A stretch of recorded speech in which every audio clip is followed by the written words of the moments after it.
It was my own experience in the first Trump administration. I ran the U.S. Agency for Global Media that oversees the Voice of America. And the other international broadcasters, obviously a way smaller job than Prime Minister of the UK. But in my own little world, I did see what it was like to face the administrative state. And I think it gave me insight into what Liz Truss faced at a obviously bigger scale. Before we continue, please help the algorithm boost our reporting that asks the questions others won't by liking this video, clicking subscribe, and turning on all notifications. Thanks for supporting the Daily Signal. Now back to the video.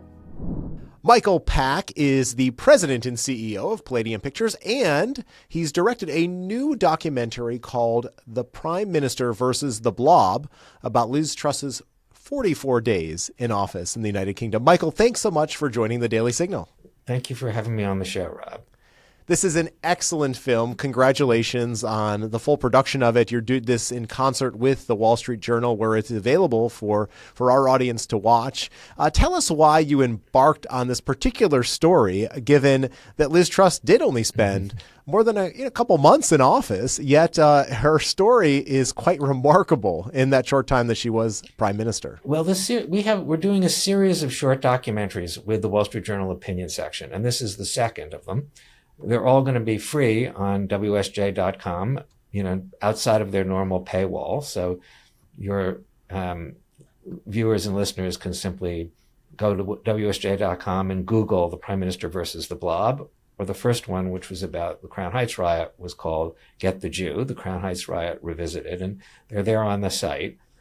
And the idea of the series was to cover events or things that happened in the past that were either misreported, ignored, or just sent down the memory hole. So the first one, as I say, was about the Crown Heights riot of 1991, which was the worst anti-Semitic race riot in American history. And it has a lot of lessons about anti-Semitism today. But this one, the second one about Liz Truss, which just launched today, is about, as you say, Liz Truss's very short prime ministership, 44 days or 49, depending on how you count. So it's good for a short film in a sense, but also it's called The Prime Minister versus the Blob because she feels she was done in by their version of the administrative state, which they call the Blob, a much better term for it. And here it's maybe catching on here. The administrative state sounds too friendly to me. The Blob is a better description. So it seemed very relevant to what now the new Trump administration is going to face when they come back into office in January. Oh, they most certainly will. Michael, let's delve into this particular documentary. But first, I'd be remiss if I didn't give you an opportunity to talk to our audience a little bit about your background and probably the film that they're most familiar with, that you've been associated with, and that is about Clarence Thomas, a remarkable movie. So before we talk about Liz Truss and those 44 days, give us a little bit of perspective as to how you got into filmmaking and that signature piece that you did that I think in so many ways captured Clarence Thomas's life so perfectly. Well, thank you, Rob. Well, I've been making documentaries for many decades. My previous company, which is still there, is called Manifold Productions, and was under that rubric that we made the Clarence Thomas film, which is called Created Equal, Clarence Thomas in His Own Words, and is still available for streaming on Amazon and many other places. You can go to the website and find it, either the Manifold one or the Palladium Pictures one. And so I've done many of these documentaries. The last one, maybe the most famous one, is about Clarence Thomas. It's a 2-hour documentary. He tells his story, his life story, from growing up in the segregated South, the Supreme Court. In his own words, he's the only interview, him and his wife, and you hear his side of the story, and he's a very compelling storyteller. And I think he did a beautiful job. But we have 15 other films that we've done. They've all been nationally broadcast on PBS, as was the Clarence Thomas film. And I recommend them all. I made them. I like them. The one before that was about Admiral Rickover, who created the first nuclear submarine and nuclear power plant and helped win the Cold War and is an unsung hero of that period. Also a great film.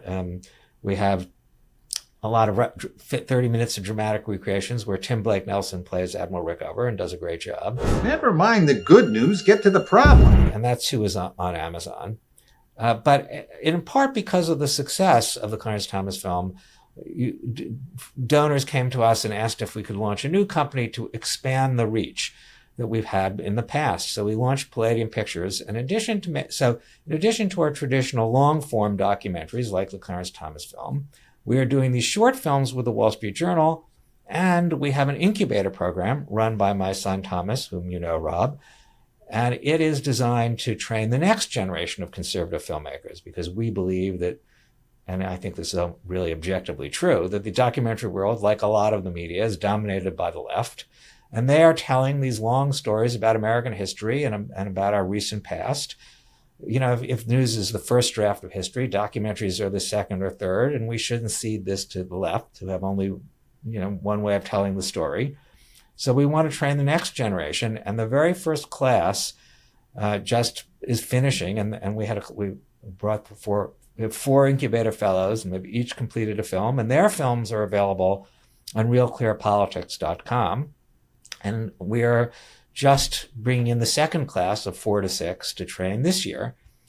And I think it's an important thing to do. I mean, there are many reasons there's a dearth of conservative documentaries, but one of them is this talent shortage, because the left has an entire ecosystem to train these people and nurture them from film school, where every university in America has a film school. There are like 4,000 universities graduating tens of thousands of wannabe progressive filmmakers every year, and we don't have such a feeder, so we need to come up with other institutions. I applaud you for doing it. I saw the same thing when I went to journalism school, how you were, from the day you set foot in that journalism 101 class, really indoctrinated with a leftist ideology. And you see the consequences of that now in so many of the legacy media organizations. It was hard for me coming to Washington, D.C. after graduation to even break into an institution like the Washington Post, simply because I didn't feel that they had any interest in hiring somebody who probably had a conservative opinion on things. And so whether it is in the journalism world or it's in the film world, as you're working on, it's one of the reasons why at the Daily Signal we've started a journalism fellow program where we give recent graduates an opportunity to learn with hands-on experience. And so thank you for doing it, and we'll be sure to leave a link in the show notes and the story about this interview, so people can learn more about the incubator program and the other work that you're doing there at Palladium Pictures. Okay, let's talk about the film. You were kind enough to give me a sneak preview, and also I was treated to a delightful conversation between yourself and Liz Truss on the movie. Now, this is not in any way, as you told Liz Truss, a way to bolster her image or reputation. In fact, there's some pointed criticism of her in the film. So how did you approach telling this story? Well, our goal with all these films is to tell the story straight, to present the facts. I mean, a lot of these stories are simply ignored, or some key facts are skipped in the case of Liz Truss. So I now will express to you, Rob, my opinions, but I tried to make the film itself pretty straight for storytelling. So that's what we said, and we told that to Liz Truss too, that we were going to just tell the story with many other points of view, including people from labor and kind of anti-Liz conservatives, wet Tories, they used to be called. So yes, I sat next to Liz during that screening, and she had not actually seen it before. I was shocked to hear, and I could see her responding to the criticism, wanting to get up from her seat and respond to the criticism. But she said, I think in our discussion, that she was going to resist the urge to rebut them from the stage, and I think just as well. But it's really her side of the story that you don't hear much of. I never wanted to be prime minister and sit in the chair and go to the meetings. I wanted to be prime minister to change things, and it was clear that there was not the will in the Conservative Parliamentary Party to do that. And in America, no one even knows who she is. I mean, I think the average person, he doesn't even ring a bell. I mean, you could tell people she was prime minister when the Queen died. It kind of rings a bell, but of course, in the UK, it's a big story, but even in the UK, she doesn't really get, of course, as you would expect, a very fair shake from their legacy media like the BBC. So we wanted to give her a chance to tell her story, but the other points of view as well. And it's a very complicated story. It was very challenging getting it down to 30 minutes. Was it difficult to get her to commit to doing the interview, or was she receptive to wanting to relive this moment of her life? Well, it was something of a challenge. We worked closely with the Wall Street Journal opinion people, and Joe Sternberg, who we interview in the film and was instrumental in shaping the film. He had a record, and she knew the Wall Street Journal opinion section, and she trusted their journalism. And my own record is obvious too. So it was a little bit hard, but it was crucial to the film. Otherwise, there would be no film. And it was challenging to get the other people to line up. And we have her Chancellor of the Exchequer, Kwasi Kwarteng, Jacob Rees-Mogg, who was in her cabinet. And we have a labor advisor and a former conservative MP, now an independent. And it was a little bit challenging to get these people together. I have to say, to promote my son again, who was associate producer on this film, that he did most of that work. I mean, one of the things about being a producer-director is you get to take credit for other people's work, like Joe Sternberg's and my son Thomas's. So I should just pretend it was all me, but it really wasn't. No, that's fantastic. I mean, you certainly did interview quite a range of individuals there who had central roles in those 44 days. One of the things that stood out to me in the film was these dramatic moments where she was squaring off against the Labor Party and these very heated debates that were transpiring as she was putting forward her mini budget and other proposals. There is nothing new about the Tory fantasy of trickle-down economics. The battle lines were quickly drawn. Well, there's nothing new about a Labour leader who is calling for more tax rises. What was it like? What did you learn about those 44 days and the tenure that might be relevant, as you said earlier, to Donald Trump and what he might encounter in Washington, D.C.? Well, first of all, I agree with you. It's an extremely dramatic story. I always say the film combines Yes, Minister and House of Cards. It is extremely dramatic. We introduce it by saying, it's its tale of betrayals, backstabbing, and blunders. And it really is a little, maybe too much alliteration there, but those things are much in evidence. There were many dramatic high points, and it was very tense. So it's also flat out a good story, but it does have this lesson for people coming in the Trump administration. They should all watch it, or anyone interested in what's going to happen in Trump #2 should watch it. I think the lesson is that the blob is a lot stronger than you think. I mean, now a lot of people on the Republican side seem to be pretty confident that they'll be able to radically reform the departments and organizations that they're nominated to head. But I think the Liz Truss story suggests the blob has a lot of power to fight back. And you could see it in those 44 days. I mean, she came to office with a bold agenda too.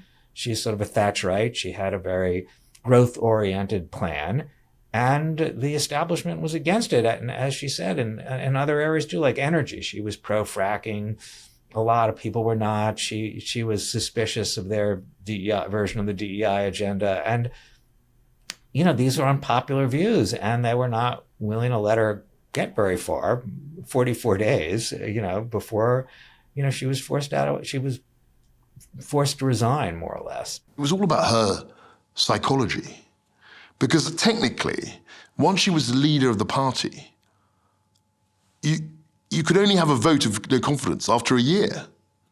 So technically, she wasn't going to be challenged. Now, people would have made rumblings, but there was no actual mechanism to remove her from office if she didn't want to go.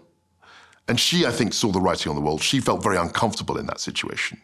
But somebody more bloody-minded, perhaps a Boris Johnson or somebody else, would have lasted longer simply because they would have refused for longer to resign. For those who don't know much about how Liz Truss came to power, can you take us back to that moment? She addressed this in the Q&A with you when she was asked if she would do anything differently or if she had to, obviously go back in time and maybe change a policy proposal. But it was quite interesting how she was put in that position to begin with. Well, this is something where Donald Trump has a clear advantage over Liz Truss. I mean, he has an electoral mandate and she did not. She was voted in by the party. And so people campaigned to party regulars who voted. And because the Tories were still in power, she could after Boris Johnson left, they had until there was another election, they could vote in the next prime minister. So she had just that group of Conservative Party members to vote to appeal to, and it was a very tough leadership battle. And she proposed, as she said in our talk, exactly what she was going to do. She was not, deceptive in any way about it. She explained exactly what her economic policy was, and the conservative group really liked it, and they voted her in. I looked across the Atlantic at the United States, and I could see policies that were working, such as tax cuts, deregulation, fracking, and I was frustrated that we weren't able to implement those policies in Britain. So I ran on a ticket of change, of removing Britain truly from the European orbit. She had a lot of opposition even within the Conservative Party. They sometimes say the parliamentary class, the Conservative parliamentary class, is different than the Conservative Party members. You can kind of see that here. It's sort of like maybe a little bit like the Trump first term, rhinos on one hand and, MAGA people on the other. And the people who voted in were closer to MAGA people, and the people who didn't like her were more parallel to rhinos. So she had that battle even before she came to power, and it played out during her 44 days. It sure did. I mean, in one way, I'd liken it to how Donald Trump has put forward a slate of nominees for these cabinet positions, and you have some Republicans who might not be completely comfortable with all of them. Whereas if you look on Joe Biden or Barack Obama before him, whoever they usually put up, the Democrats are in lockstep. So, there's always the situation where it seems that Republicans, conservatives, UK, US, there are that infighting and differences that sometimes undermine. Now, Michael, you have some firsthand experience with the administrative state, if you want to call it that. And so what lessons do you have from your own time from the first Trump term that you might suggest that they do differently, or they at least are aware of as they take these steps to try to give the power back to the people and get things under control? Well, you're right, Rob. I mean, it was my own experience in the first Trump administration. I ran the U.S. Agency for Global Media that oversees the Voice of America and the other international broadcasters. Obviously a way smaller job than Prime Minister of the UK. But in my own little world, I did see what it was like to, face the administrative state. And I think it gave me insight into what Liz Truss faced at a obviously bigger scale. I mean, so I think it's a challenge. In that agency, they have spent 4 years Trump-proofing it. They have created a board that has multi-year terms that can't be replaced, that they've already stacked, that whose approval you need to sort of change the heads of the network. They've made the head of the Voice of America a career SES position and hard to replace. I mean, they've done many, many things and out in the open, and they've probably got other things ready. So I just think it's, I maybe went into that a little bit naive. One good thing I think about the Trump people is, they have the experience of the Trump first term. They have the 4 years out of office to think about it. But I think they should really be prepared for a very vicious counterattack. I mean, I've been in government twice. I served in that Trump administration, and then I was in the George H.W. Bush administration, also in international broadcasting. And when I speak to people from the Bush and Reagan years, they always say, well, we've dealt with the administrative state too, but it's really not the same. The first time, yeah, it's true that the bureaucrats there wouldn't, kind of slow rolled everything I did and tried to stop it. But under Trump, it was outright warfare in a kind of unhidden way. They didn't disguise it. They went to the press. They went to the Hill. They did whatever they could to undermine us in a very overt way. And people have got to be prepared for that. But I also say that dealing with that takes political courage, and like all kinds of courage, until you encounter the battle, if to use that metaphor, you don't know whether you have courage, and whether these people do or don't, we'll find out, pretty soon into the new term. We certainly will. And Michael, in your case, or in the case of Liz Truss, or even Clarence Thomas, you were not only countering, not only being attacked by the blob or the administrative state or whatever you call it, but you also had these near constant attacks in the press. Indeed. I mean, so you had legacy media organizations, or in her case, hostile media in the United Kingdom, which she was confronting. How much of a factor is that kind of in your own awareness on a day-to-day basis of what you're trying to accomplish, and the shifting public opinion perhaps, or the stamina of even those who are in the fight with you to continue and make sure that they have that courage that you speak about? I think it is very, very significant. I really feel that legacy media is just part of the blob. I mean, I wouldn't make that distinction almost. I think it is very significant. I mean, it's very hard to take the relentless criticism and misrepresentation of everything you've done. I mean, I was only in office for 8 months since Democrats had stalled my nomination for over 3 years. And during that 8 months, there were 40 pieces about me in the Washington Post, including 4 editorials and 4 op-eds and equivalent coverage on NPR, and much less, but a lot, on Politico and the New York Times. I mean, it's relentless attacks. My head of communications just begged me to take him out of the job because this constant correcting the media, telling them the truth, and then they print what they know to be false, is very hard to put up with. And I always say about the media that it is not correct to call it biased. Bias is what it was in the good old days of Walter Cronkite, where they would present 2 sides and they'd favor one. Now, only one side is there. In those many articles about me, no one ever tried to interview any of my supporters or someone who might agree with me. Not at all. And they were willing to print things that are false, knowingly false. And in the worst case, to go in the demoralization of my staff, they printed things about the personal lives of my staff, including kind of battles, in one case, a bankruptcy, and another case, a divorce proceedings. And, it was very hard for people to take that. They weren't sure they had signed up for it. So I think it is very demoralizing. It's very hard to get your message out. I mean, Liz Truss, I think, made that point in our conversation, that you can say you've got to get your ideas out there, but it's very hard when the media is actually distorting them every day. I mean, Donald Trump is very skilled at getting the message out around the legacy media, but it's still very hard. It's very hard not to deal with the relentless attacks. And I was actually, in my time in office, Rob, inspired by Clarence Thomas. I had just made that film before going in, and if Clarence Thomas could put up with so much more, I felt it would be pathetic for me not to put up with what I had to put up with. Well, thank you for having the courage to do what you did. I know that it was a long wait to get there, and then once you were in the position, you did have to endure the near daily attacks.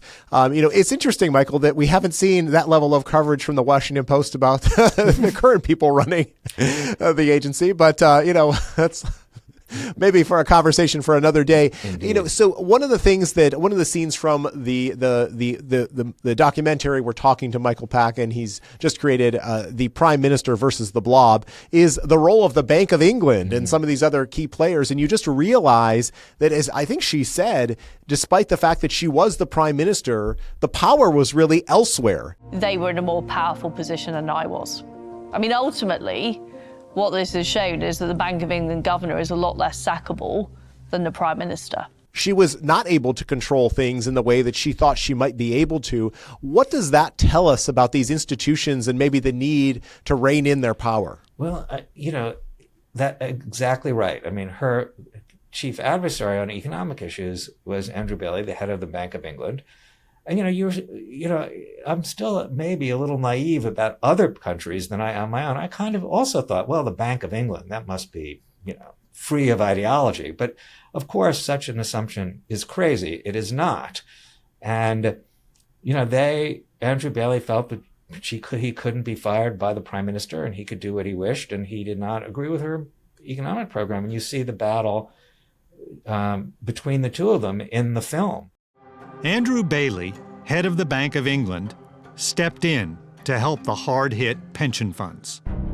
Essentially, they had to be bailed out. They needed a liquidity, a line of liquidity provided for by the bank, which would essentially buy those assets off them to make them whole. But there was a catch. The Blob was fighting back. The Bank of England would provide support for 14 days. Of course, that created a cliff edge for the government, because after that 14 days was then a question of what would happen. So what the Bank of England did is, rather than taking responsibility for sorting out the problem, they made short-term interventions that actually created a talking point around a 2-week deadline. They consistently refused to extend the window.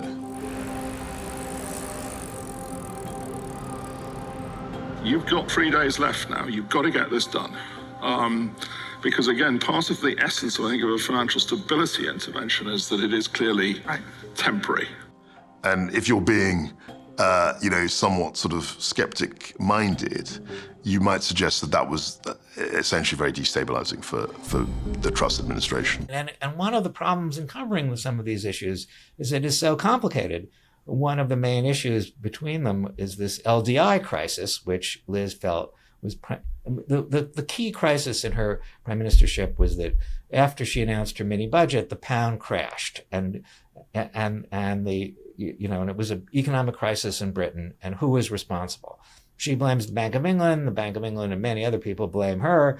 Where is it? And the key argument for looking at the problems of the Bank of England have to do with this LDI issue that they pushed. And so it's very hard to explain. The BBC documentary on Liz Truss, which was also 30 minutes, didn't mention it at all. But it's crucial to her argument, and we did our best to try to explain it in a kind of humorous animation way. LDIs, liability-driven investments. UK pension funds had heavily invested in LDIs. Why? But one of the challenges in economic issues is they're complicated, and so it does allow people to oversimplify and ignore important things. Oh, yeah, certainly. And I did love that animation. It was a great part of the film as well. So you have a situation now where I believe in 5 years, 2029, the United Kingdom will have its next national election. Did you get the sense from Liz Truss that she felt that over that period of time, there might be an opportunity to make the same types of reforms or appeal to people with the same kind of enthusiasm that Donald Trump has about taking on the deep state in the United Kingdom? Or is that a hopeless cause?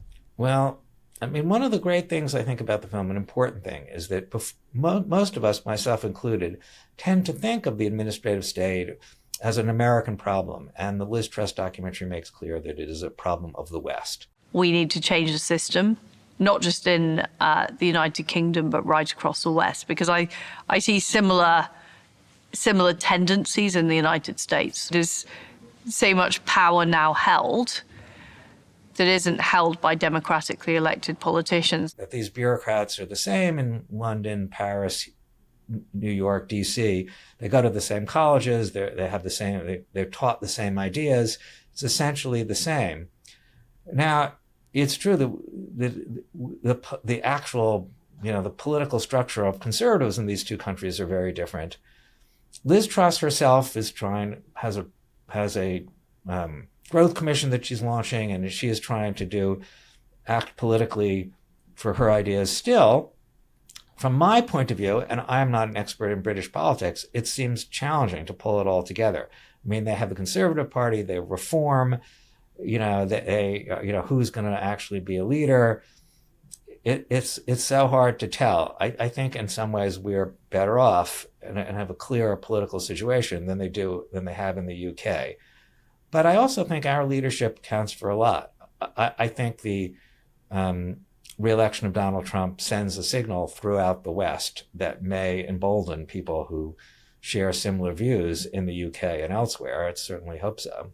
Well, I hope so as well, and I think your film certainly gives people a preview as to what might be to come in the future. Liz Truss also has a book out, and so she's going to, I think, stay active in politics there. And of course, 5 years is a long time, so we'll see what Trump is able to accomplish here at the start of 2025 and throughout his term. Michael, as we wrap up here, remind us again the best way for viewers to see the movie, to see more about what you're doing at Palladium Pictures, and if they want to get involved or apply for the incubator, how they can do that. Well, they can go to palladiumpictures.com, Palladium, pictures.com. And all the information about the incubator and our previous films are there. And even links to the Wall Street Journal films. But if they want to go directly to the Liz Truss films, they can go to WSJ.com and just Google the Prime Minister versus the Blob. Probably the Blob alone is sufficient. How many Blob articles are there in the Wall Street Journal? So, or the other one, which is Get the Jew, the Crown Heights Riot Revisited. So I encourage them to do that, and you can watch our other films. The Clarence Thomas film is on Amazon, and some of our others are also readily available. So it should be easy to find. Well, and if you're watching this on YouTube or you're listening to a podcast, we'll be sure to update the description or the show notes with those links so that we'll make it easy for you to access Michael's great work. And Michael Pack, thanks so much for spending time with the Daily Signal. It's always a joy to talk to you, and we look forward to seeing your work in the future. Thank you very much, Rob. It's great talking to you as well, as ever.